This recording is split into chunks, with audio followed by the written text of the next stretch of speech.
Якутия известна своими холодами и вечной мерзлотой.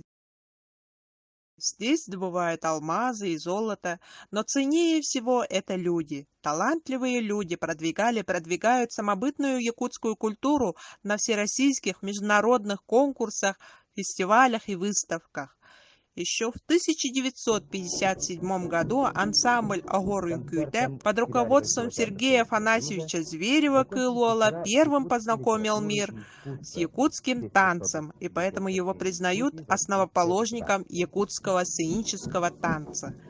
На видео вы видите исторические кадры участников 6-го Всемирного фестиваля молодежи и студентов в Москве. Из маленького села Эльгеи Сунтарского района танцевальный коллектив представил Якутию на Всемирном фестивале. Мы создали портретные куклы по архивным фотографиям танцевального коллектива Зверева. Эта кукольная композиция появилась благодаря моим ученикам. В разное время они приходили на мастер-классы и научились создавать кукол.